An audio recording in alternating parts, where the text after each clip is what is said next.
नमस्कार विद्यार्थी मित्रांनो, आपण मुंबई उच्च न्यायालय जी वाहन चालकाची जी परीक्षा आहे, तर या परीक्षेसंदर्भाबद्दल जे त्यांना क्वेश्चन विचारले जातात त्या संदर्भाबद्दल त्याच्याबद्दलची साधारणतः आपण या व्हिडिओमध्ये क्वेश्चनची चर्चा आपण करूया.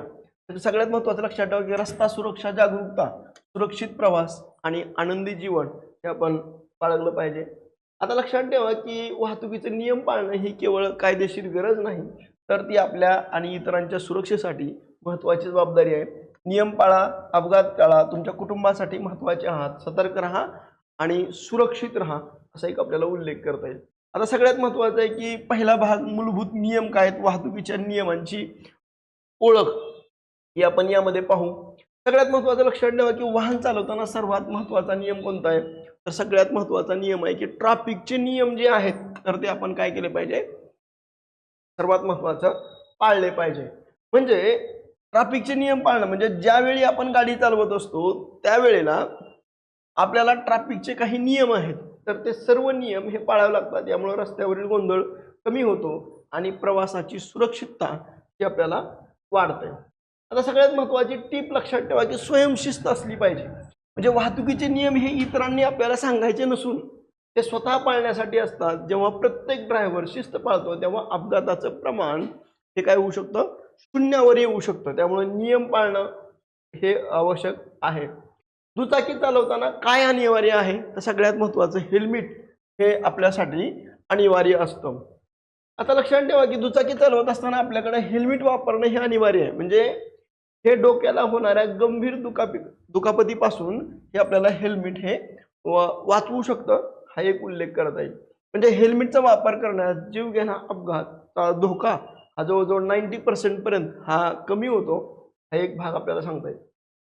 लाल सिग्नलचा अर्थ काय आहे, तर लाल सिग्नलचा अर्थ सरळ आहे, ते म्हणजे लाल सिग्नलचा अर्थ आहे थांबा. म्हणजे ज्यावेळी आपल्याला लाल सिग्नल दिसत असतो त्यावेळी आपल्याला थांबायचं असतं आणि सिग्नल तोडणं हा गंभीर गुन्हा आहे आणि तो अपघाताला एक प्रकारे काय करतो, निमंत्रण देण्याचा प्रयत्न करतो.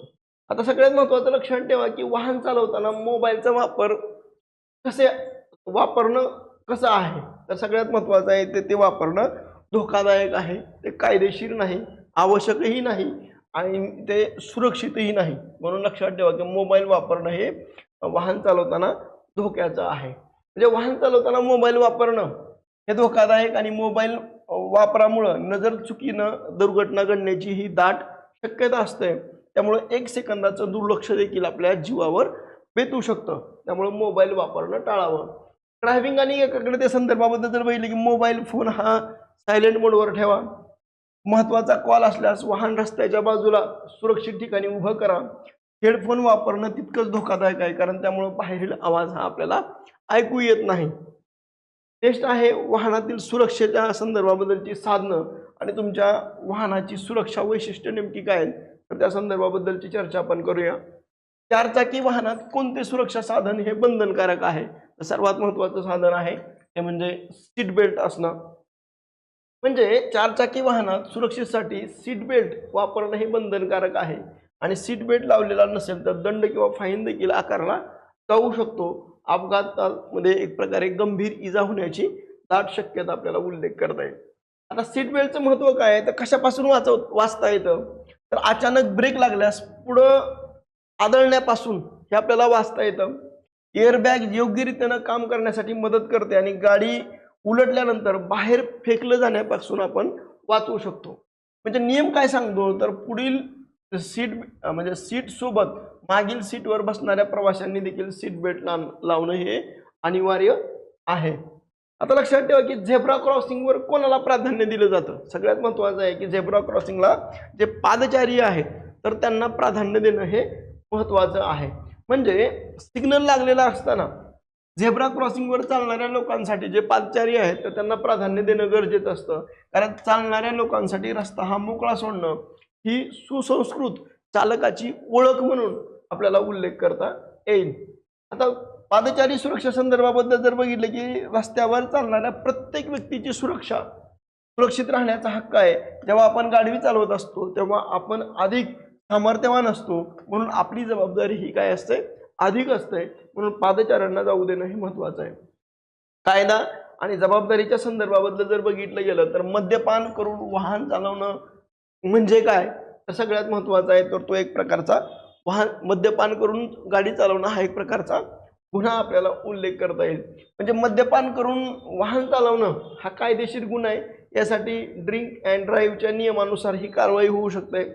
दंड आणि केसही होऊ शकते. केवळ स्वतःसाठी नाही तर इतरांसाठी देखील हे काय आहे, मद्यपान करणं आणि गाडी चालवणं हे धोकादायक आहे असा आपल्याला उल्लेख करता येईल.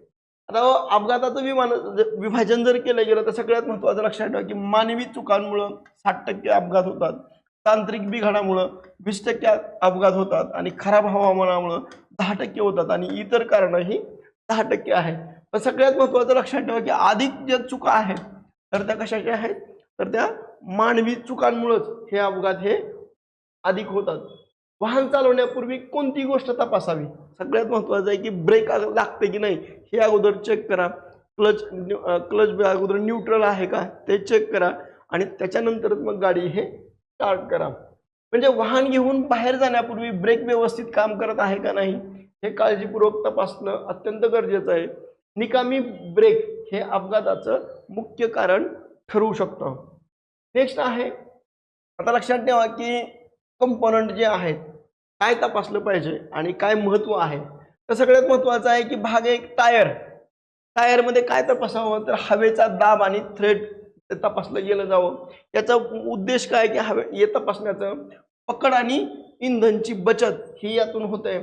ब्रेकबद्दल जर बघितलं गेलं तर ब्रेकचं काय तपासलं पाहिजे, तर ब्रेक पॅड आणि ऑइल हे तपासावं, जेणेकरून त्याचं महत्त्व काय तर अचानक थांबण्यासाठी हे कार्य करतं. त्याच्यानंतर लाईटच्या संदर्भाबद्दल जर बघितलं गेलं की लाईटमध्ये काय इंडिकेटर आणि हेडलाईट जी आहे तर ती तपासावी. तपासल्यामुळे काय होतं की रात्रीच्या प्रवासामध्ये आपला प्रवास हा सुखकर होतो. आणि मिररच्या संदर्भाबद्दल जर बघितलं की बाजूचं आणि मध्यम आरसे जे आहेत तर ते तपासावे. त्याच्यातून काय होतं की मागील ट्रॅफिक पाहण्यासाठी त्याचा उपयोग होतो, हा एक उल्लेख आपल्याला करता येईल. रुग्णवाहिका दिसल्यास काय करावं, तर सगळ्यात महत्त्वाचं लक्षात ठेवा की रुग्णवाहिकेला सर्वात अगोदर रस्ता द्यावा, हा एक महत्त्वाचा भाग आपल्याला सांगता येईल. म्हणजे रस्त्यावर जर रुग्णवाहिका दिसल्यानंतर तिला त्वरित पुढे जाण्यासाठी रस्ता देणं हे आवश्यक आहे. रुग्णवाहिकेत असलेल्या रुग्णाचा जीव आपल्याला एका लहान निर्णयावर देखील अवलंबून असू शकतो. त्यामुळे रुग्णवाहिकेला आपण तात्काळ रस्ता देणं हे आवश्यक आहे. आपत्कालीन शिष्टाचाराच्या संदर्भाबद्दल लक्षात ठेवा की रुग्णवाहिकेचा सायरन ऐकताच डाव्या बाजूला सरका, सिग्नल असेल तरीही तिला मार्ग करून द्या, रुग्णवाहिकेचा पाठलाग करू नका. म्हणजे हे एक महत्त्वाचा भाग सांगता येईल. वाहन चालवताना सुरक्षित अंतर ठेवणं का आवश्यक आहे, तर सर्वात महत्त्वाचं सुरक्षित अंतर यासाठी आहे की ते अपघात टाळण्यासाठी आपण सुरक्षित अंतर ठेवणं आवश्यक आहे. म्हणजे अपघात टाळण्यासाठी दोन वाहनांमध्ये जे असणारं अंतर आहे ते सुरक्षित ठेवणं अनिवार्य आहे. म्हणजे समोरच्या ड्रायव्हरनं अचानक ब्रेक दाबल्यानंतर गाडी मागे सरकल्यास होणारं जे नुकसान आहे तर ते आपल्याला त्या सुरक्षित अंतर ह्याच्यापासून ते टाळता येतं. आता रस्ता जागरूकतासाठीचा जर कल बघितला गेला तर अशा पद्धतीचा ट्रेंड आहे. म्हणजे 4.5 लाख भारतात दरवर्षी होणारे अपघात आहेत, त्याच्यामध्ये 1.5 लाख हे दरवर्षी हे त्याच्यातून काय होतात, मृत्यू होतात. हा एक महत्त्वाचा भाग आपल्याला सांगता येईल. आता वाहतूक दंड यादीच्या संदर्भाबद्दल जर बघितलं तर लक्षात ठेवा, मद्यपान करून जर वाहन चालवलं तर जुना दंड किती होता, 2,000 रुपये होता. आता नवीन दंड हा अंदाजे किती आहे, साधारणतः 10,000 रुपये आहे आणि त्याच्यामध्ये तुरुंगवासी आहे. विना हेल्मेट गाडी चालवणं, जुना दंड हा 100 रुपये होता. आता सद्यस्थितीमध्ये जर बघितलं की 1,000 रुपये दंड आणि लायसन रद्द अशा पद्धतीचा एक अंदाजे दंड आपल्याला उल्लेख करता येईल. सीट बेल्ट न लावणं हे 100 रुपये दंड आहे, आता 1,000 रुपये दंड उल्लेख करता येईल. मोबाईलवरनं बोलणं 1,000 रुपये दंड, आता नवीन ह्याच्यामध्ये अंदाजित 5,000 रुपयापर्यंत दंड आपल्याला उल्लेख करता येईल. आता सगळ्यात महत्त्वाचं आहे की रस्त्याचे हे जे संकेत आहेत, हा संकेत काय दर्शवतो, तर नो एंट्री आहे. याच्या संदर्भाबद्दल जर बघितलं गेलं की हा काय आहे, तर नो हॉर्न आहे.